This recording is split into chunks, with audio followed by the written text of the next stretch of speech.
안녕하십니까. 감사 스마일입니다. 11월 6일 수요일 아침 방송 즐겁게 시작하겠습니다. 오늘의 한 줄 명언은 나침반 바늘은 정확한 방향을 가리키기 전에 항상 흔들린다. 인생도 마찬가지다. 그러므로 지금 흔들리고 있는 것을 걱정할 필요 없다. 언젠가는 다른 방향을 가리키게 될 것이기 때문이다. 달팽이 안에 달 중에서 감사 스마일이 이 나침판을 군대 가서 방향 유지 및 탐지라고 해가지고 독도법을 할 때 정말 나침판을 정말 많이 봤는데 사회에 나오니까 이 나침판을 볼 일이 없더라고요. 그런데 저는 이제 이 지도를 보면 항상 지도 위에가 북쪽이고 오른쪽이 동쪽, 왼쪽이 서쪽, 그리고 아래쪽이 남쪽이다 보니까 정말 군대 생활했던 경험이 부동산에서도 잘 적용이 되고 있고, 제가 오히려 한 번 갔던 집이라든지 또 한 번 만났던 사람들을 잘 기억을 하다 보니까 군대 생활을 했었던 그 시간들이 더 소중한 그런 제 그 자산이 되었다는 말씀을 드립니다. 일단은 인생을 살다 보니까 제가 뜻하지 않았던 그런 예를 들어서 이제 이런 흔들림이 있을 수도 있습니다. 그런데 지금 흔들리고 있다는 것이 오히려 바른 방향을 갖다 가리키게 될 수 있는 거기 때문에 너무 흔들리는 것에 대해서 너무 고민하지 마시고 항상 긍정적이고 감사한 마음을 갖다가 견지하시면 더 좋은 일이 많이 생긴다는 말씀 드리고 시작하겠습니다.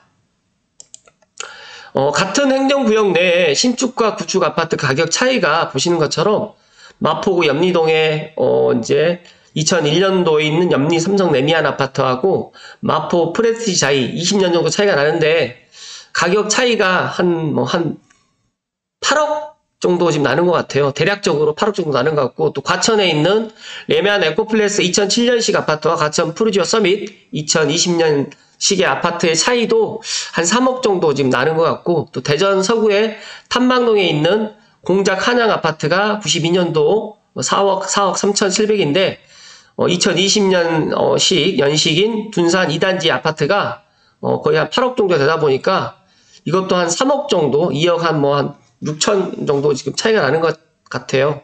근데 많은 사람들이 신축과 구축 아파트 가격 차이에 대해서 불과 몇 년 전만 해도 이러진 않았는데 최근에 들어서 이제 얼죽신이라든지 또 지금 MZ세대들이 이제 구축 아파트보다는 신축 아파트, 준신축 아파트, 오히려 지금의 신축 아파트를 선호하고 있지만 이제 가격 때문에 지금 못 들어가는 거고 10년 이내, 20년 이내 이런 아파트들을 또 많이 선호하는 것 같습니다. 그런데 지금 보시는 것처럼 같은 행정구역 내에 신축과 구축 아파트 가격 차이가 있다 보니까 감사 스마일이 이왕이면 구축 아파트를 매수하지 마시고 5년 이내, 10년 이내 정말 나는 돈이 안 된다라고 하면 15년 이내 아파트를 매수하실 것을 이야기 드립니다. 대한민국의 중산층 기준이 이제 미국과 영국과 프랑스 정도하고 우리나라 대한민국의 차이가 좀 있습니다.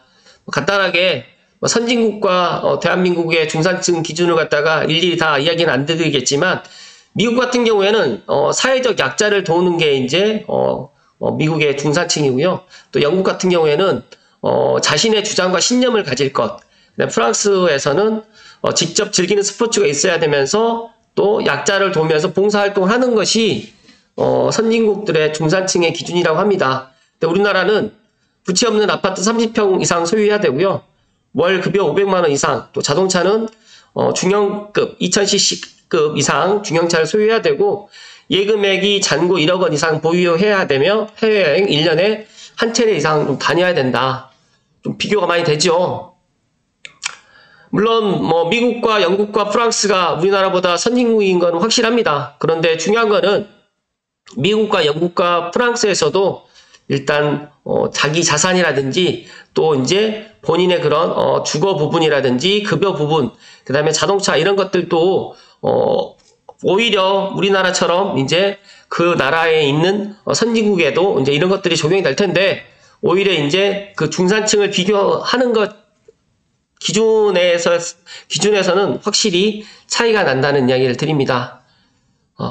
물론 이게 옳고 이게 그르고 이런 뜻이 아니라 물론 저는 제가 스스로 중산층이라고 저는 생각하고 있지만 지금 제가 이야기 드렸던 이 5가지 항목에 들어가 있는 항목이 한두 개 정도밖에 없는 것 같아요. 부채 없는 아파트도 없는 것 같고, 어찌됐든 간에 그렇다는 말씀 드리면서, 각자가 내가 중산층이고 중산층이 아닌 거는 물론 외부에서 바라보는 그런 시선도 물론 중요하겠지만, 내가 스스로 내가 중산층이고 내가 부유하다라는 생각이 더 중요하지 않을까, 저는 그렇게 생각합니다.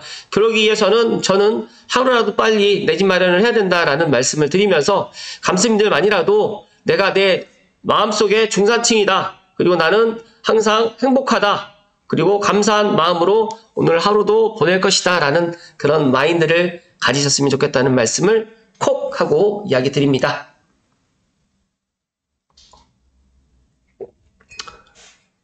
많은 분들이 부채 없는 아파트 30평 이상 서울에서 소유하시는 분도 계시겠지만, 제가 알고 있기로 그렇게 많지 않다.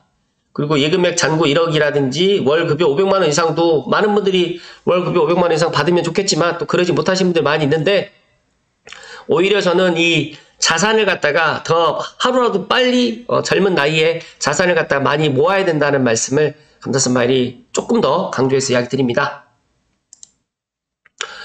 서울 오피스텔 값 2년 만에 지금 반등했고 유망지에 선점하라라는 기사인데요. 최근에 또 빠숑님께서 월세 투자하는 시기가 왔다라고 또 이야기를 하고 있는데, 오히려 지금 서울 오피스텔 수익률이 5년째 상승 중에 있고요.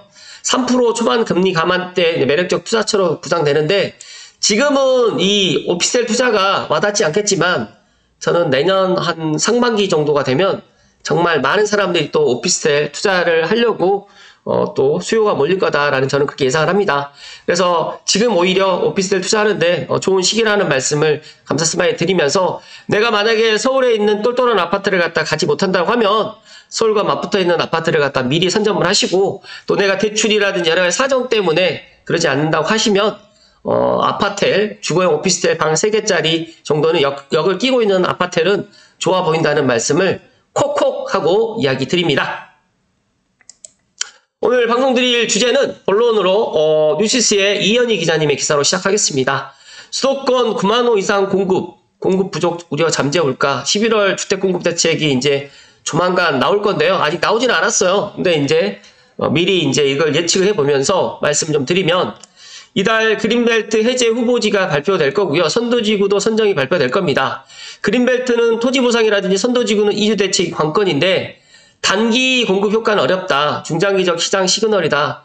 오히려 지금 그린벨트라든지 선도지구 선정이라든지 이런 거는 5년 이내에 힘들다라고 저는 보고요. 최소 이 대책은 10년을 지금 내다보는 대책이라고 보시면 될 것 같습니다. 그리고 단기 공급 효과는 어렵고요. 또 대출 규제 여파 내년까지 아마 오히려 지금 현 윤석열 정부에서는 더 이상 아파트 가격이 올라가는 것들을 두고 보진 않겠다. 자시하지 않겠다라고 그렇게 보면 좋을 것 같은데, 금리 인하가 이제 계획되어 있고, 여러 가지로 지금 미국도 이제 대선이 이제 어제 이제 했는데, 이제 결과가 지금 이제 6일에서 이제 오늘 아니면 뭐 내일까지 해가지고 조금 이제 확실하게 결과가 나오게 되면 제가 다시 이야기를 드리겠지만, 어찌됐든 간에 미국의 대선의 결과에 따라서 또 대한민국의 경제라든지 여러 가지 또 영향을 또 끼칠 겁니다. 그런데 저는 제가 작년부터 계속해서 이야기 드렸지만, 주택 공급이 너무너무 부족하고, 또 3기 신도시에 제가 엊그제 또 지나갈 일이 있어서 지나가 보니까 열심히 지금 이제 기반 공사를 하고 있긴 있는 것 같아요. 근데 착공이 뭐 11월이 될지 12월이 될지 뭐 내년 1월 될지 모르겠지만, 어찌됐든 간에 착공은 조만간 하게 될 건데, 제가 2019년도부터 3기 신도시 창릉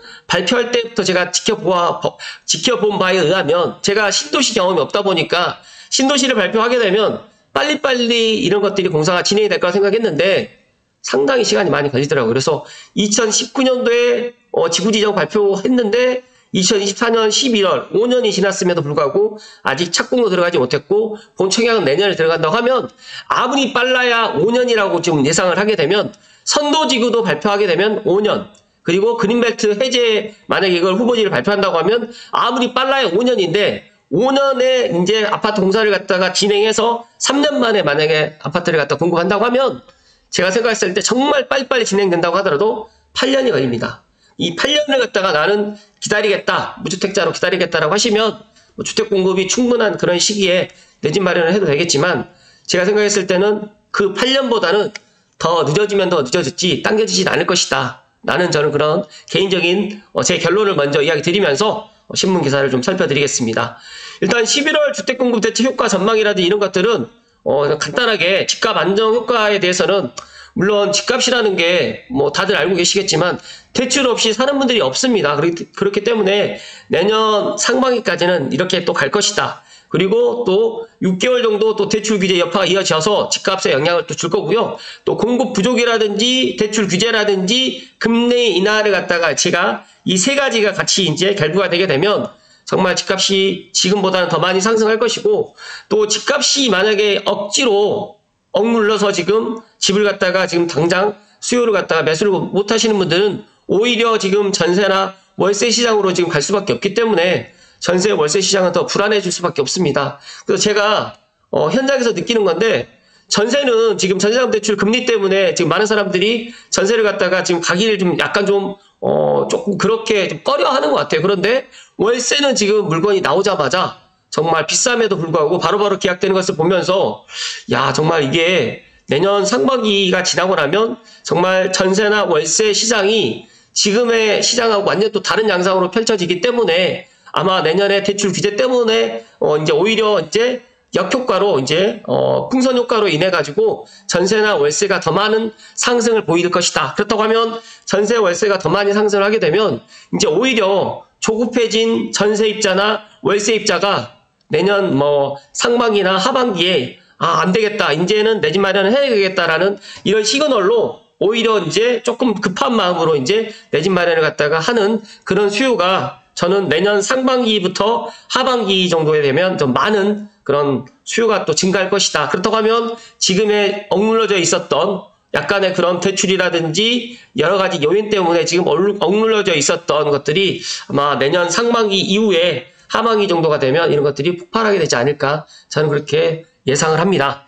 여기 보시면 함영민 센터장님은 적어도 내년 1분기까지는 소강 국면이고 입주 물량이라든지 전세시장 불안이라든지 추가 금리 인하 가능성에 따라서 집값이 변동이 된다고 하는데, 진짜 11월에 또 기준금리가 내려가고 또 내년에 또 기준금리가 정말 미국이 또 기준금리를 인하를 하고 한국은행이 기준금리를 인하를 하게 되면 오히려 저는 집값은 내려갈 요인보다는 더 상승하게 되는데, 여기에 지금 공급 부족, 이 공급 부족이라고 이야기하게 되면 지금 아파트만 공급이 부족되는 게 아니라 빌라라든지 오피스텔 또 아파트까지도 지금 많이 공급이 좀 부족하다 보니까 정말 수도권에서 지금 입주 가뭄, 제가 고양시도 입주 가뭄이라고 이야기 드렸지만 와닿지 않는 분들이 더 많으세요. 왜냐하면 아직까지 피부로 와닿지 않고, 특히 덕양구는 신축 5년 이내, 10년 이내 아파트들이 좀 많이 있다 보니까 오히려 그런 느낌이 안 드는 거죠. 그런데 108만 명에 살고 있는 이런 특례시에서 입주 물량이 내년에 대EMU에 있는 지주택 한 2,000세대 정도밖에 없다라고 보시면 되고, 그 다음 연도에는 장항지구밖에 없다. 그렇게 되면 신축 아파트를 갖다가 짓지 않고 또 빌라라든지 오피스텔을 갖다가 또 짓지 않는다고 하면 오히려 중산층이라든지 서민들 입장에서는 야, 이제 더 이상 전세나 월세에 눌러 있지 말자라는 그런 이야기를 갖다가 하게 될 날이 곧 온다는 말씀을 감사 스마일이 소신껏 이야기 드립니다. 신문 기사는 제가 설명란에 또 이야기 드리겠지만, 이 신문 기사의 핵심은 저는 그렇습니다. 이 수도권 9만 호 이상 공급을 하겠다라는 거는 말 그대로 그냥 이렇게 할 거야, 계획이야. 그런데 이 계획 플러스 이제 우리가 항상 중요한 건 난 내 집 마련 할 거야. 그런데 내 집 마련 할 거야가 뭐 6개월이 될지 1년이 될지 2년이 될지 모르는 것처럼 마찬가지거든요. 정부에서 지금 9만 호 이상 공급을 하겠다, 작년에 8만 호를 공급하겠다라고 했지만 실질적으로 공급을 갖다 해서 인허가를 받아가지고 착공이 들어가는 현장이 그렇게 많지가 않습니다. 그래서 저는 정말 이 공급을 갖다 하겠다라는 이야기를 하지 마시고 그냥 차라리 그냥 내가 이게 공급이 좀 많이 부족하기 때문에 이런 상황이다 보니까 내가 이렇게 해가지고 좀 조금 더 빨리 착공을 갖다 하고 인허가를 갖다 하는 데라든지 아니면 PF를 갖다 열어줘서 조금 민간에서 아니면 공공에서 아파트 공급을 갖다가 많이 할 수 있도록 그런 것들을 해 나가겠다라고 하는 게 오히려 시장의 이런 불안감이라든지 이런 공급 부족을 갖다 우려를 갖다가 또 잠재우는 그런 효과를 갖다가 발휘하지 않을까, 저는 그렇게 생각합니다. 그래서 많은 분들이 이런 이야기를 하게 되면 그냥 공급 부족이 이제 우리 입장에서는 실질적으로 와닿진 않지만 저는 그런 데이터라든지 114라든지 뭐 KB라든지 감정원이라는 이런 데이터를 매일 보다 보니까 정말 입주가 부족하고 특히 은평이라든지 서대문이라든지 마포라든지 고양시는 입주가 없어요. 오히려 지금 운정신도시에 입주 물량이 많다 보니까 일산에 거주하시는 분들은 야 그냥 차라리 운정역 개통하고 난 다음에 운정신도시 주변으로 해서 가자. 그렇다고 하면 GTX-A를 타고 서울역까지 오는 시간이 18분밖에 걸리지 않기 때문에 오히려 차라리 직주근접이 좀 멀더라도 물리적 거리가 좀 멀더라도 차라리 새 아파트로 해서 운정신도시 쪽으로 가자고 하시는 일산에 거주하시는 분들이 의외로 많습니다. 그러다 보니까 이 공급 부족이 이 사태가 당장 1년, 2년 후가 문제가 아니라 3년까지 지금 내년 하반기부터 한 2027년까지는 이 공급 부족이 엄청 심하게 될 거고 만약에 이 수도권 9만 호 이상 공급을 하겠다라고 하는 계획들이 만약에 계획대로 잘 실천이 된다고 하면 2030년에서 35년 사이에는 정말 공급이 많아지겠지만 저는 오히려 2030년에서 35년에 많아질 거라고 예상을 하는 전문가들의 저는 반론을 제기하면 그렇게 녹록하지 않다는 말씀을 제가 10년 동안 부동산 현장에서 느꼈고 또 3기 신도시 창능을 보면서 제가 또 제 스스로가 또 내린 결론이라는 말씀을 특별히 감스님들께 이야기 드리니까 나는 내년에 내 집 마련을 해야 돼 아니면 내후년에 내 집 마련을 해야 돼 아니면 주택 공급이 많기 때문에 아파트 가격이 내려갈 거 그때 내려갈 때 난 내 집 마련을 해야 돼 이런 생각을 하루라도 빨리 지우시고 나의 그런 생각의 전환이 필요한 시기라는 말씀을 감사 스마일이 정말 강조해서 이야기 드립니다.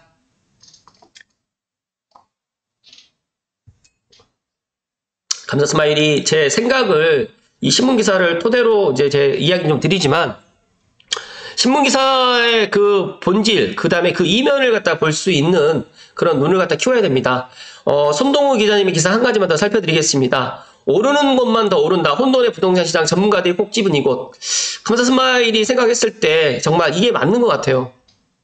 자, 사람들이 오르지 않는 곳을 찾아도 보지도 않고 오히려 그냥 전세나 월세로 그냥 눌러 앉으면서 오히려 조금 더 올라갈 수 있는 그런 서울에 있는 부동산, 서울에 있는 신축 아파트, 그 다음에 뭐 F4, 그 다음에 조금 사람들이 관심이 많은 곳에 더 부동산을 갖다 더 내 집 마련을 갖다 하고 오히려 본인들은 뭐 예를 들어서 투룸이나 3룸 오피스텔이라든지 조금 그렇게 좀 주거를 갖다가 지금 하시는 분들 의외로 많이 계시는 것 같아요. 그래서 제가 오늘 이 기사를 보면서 부동산 전문가 5인의 이 이야기를 조금 덧붙여서 이야기 드리겠지만 제가 생각했을 때는 저는 오르는 곳만 관심을 갖다가 뭐 갖는 게 당연하지만 내가 오르는 곳에 내 능력이 안 된다고 하면 마냥 기다리는 것이 아니라 내가 오르는 곳을 갖다 만약에 가고 싶다고 하면 만약에 덜 오르는 곳을 갖다 미리 선점하셔갖고 덜 오르는 곳에서 2년 있다가 또 매도를 하시고 또 갈아타기 하시고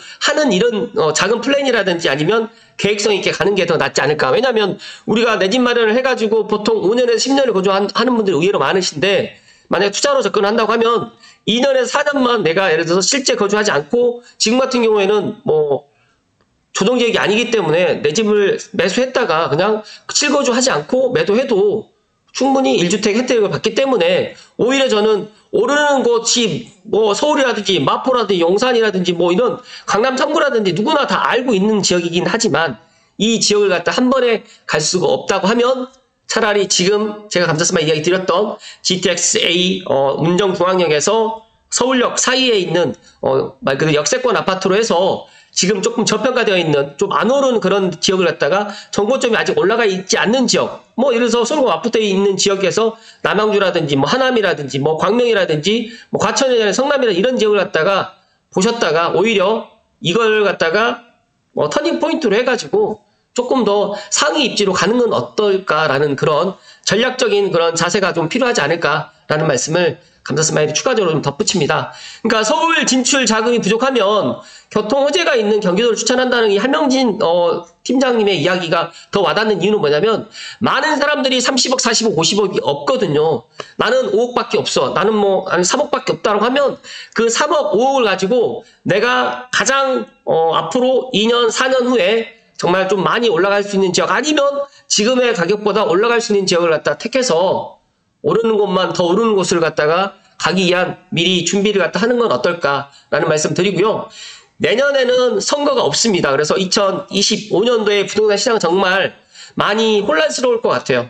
그리고 이제 금리가 인하가 되기 때문에 오히려 부동산에, 오히려 이제 지금 아파트에 이제 돈이 몰렸던 것들이 주거용 오피스텔로 이제 돈이 몰릴 수밖에 없는 그런 시기가 조만간 오기 때문에 2025년에 부동산을 갖다가 만약에 내가 투자를 갖다가 해야 된다라고 하시는 분들은 제가 지금 이야기 드렸던 이런 전략으로 해서 관심을 좀 가져보실 것을 또 추천드리고, 또 경매 시장에 우량 매물도 또 있다고 하는데 경매를 잘 모르시는 분들은 오히려 돈을 주고 좋은 물건을 갖다 찾아달라고 하는 그런 것을 갖다 선택해가지고 또 내 집 마련을 갖다 경매로 또 하는 방법도 하나의 방법이 될 수가 있고요. 나는 한 10년이 아니라 20년까지 본다라고 하시면 재건축도 훌륭한 선택지가 될 수 있다. 그런데 저는 제가 생각했을 때는 일단은 5년에서 10년 이내에 신축 내지 준신축 아파트를 갭을 끼고 2년 내지는 4년을 갖다가 보유했다가 매도하는 전략으로 가는 것. 아니면 만약에 그때 당시에 매도가 안 된다고 하면 내가 실제 가서 실입주 하면 또 되는 거니까 그때 가서 약간은 좀 4년 정도를 갖다 보는 그런 투자를 갖다가 전략을 갖다 짜는 것을 갖다가 추천드리면서, 혼돈의 부동산 시장이 아마 내년부터 펼쳐질 겁니다.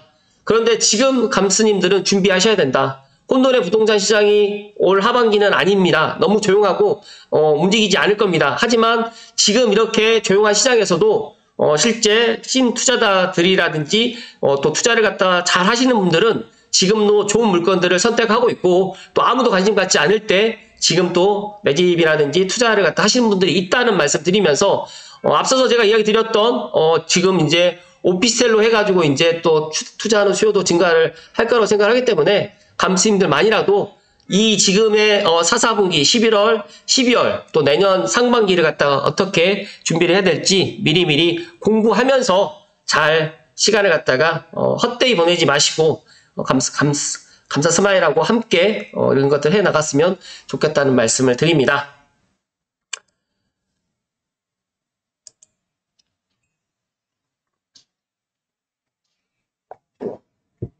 감사 스마일은 그렇게 생각합니다. 이 11월 주택 공급이 저는 크게 시장에 영향을 주지는 않을 거라고 생각을 하고 있고, 특히 선도지구가 지정이 됐다고 해서 물론 호재가 돼 있는 지역도 물론 있겠지만 선도지구가 모든 것들을 또 대변하지 않을 것 같다는 말씀 좀 드리면서, 각자가 내가 내 집 마련을 갖다 해야 되는 타이밍이라든지 아니면 또 갈아타기 하는 타이밍을 잘 모르겠다라고 하시면 감사 스마일에게 좀 문의해 주시면 될 것 같고요. 문의하는 방법은 뭐 유료 상담도 있고, 아니시면 이제 설명란에 감사 스마일 TV 찐팬이 되시면 그런 것들까지도 제가 다 안내를 해 드리는 거니까 내가 잘 모르겠다라고 하시면 전문가에게 조언을 갖다가 들으면서 선택과 결정을 갖다 하시면 좋을 것 같다는 말씀을 마지막으로 드리면서 오늘 방송 마칠 수 있도록 하겠습니다. 감사 스마일은 제가 아침마다 방송을 하면서 문득문득 그런 생각을 가져요. 인생을 갖다가 물론 다들 한 번밖에 살 수 없는 인생이다 보니까 저 또한 20대 때 30대 생각이 다르고 또 내일 모레 또 50을 바라보면서 생각이 많이 달라지고 있습니다. 그런데 가장 중요한 거는요, 나의 그런 그 생각이 가장 이제 행동으로 했을 때 머릿속으로만 있는 게 중요한 게 아니라 나가 내 집 마련해야지 이런 생각이 중요한 게 아니라, 이런 생각도 물론 중요하지만 내가 행동하는 게 더 중요하다는 말씀을 마지막으로 드립니다. 오늘도 끝까지 시청해주신 감독님들께 사랑과 존경을 드립니다. 고맙습니다.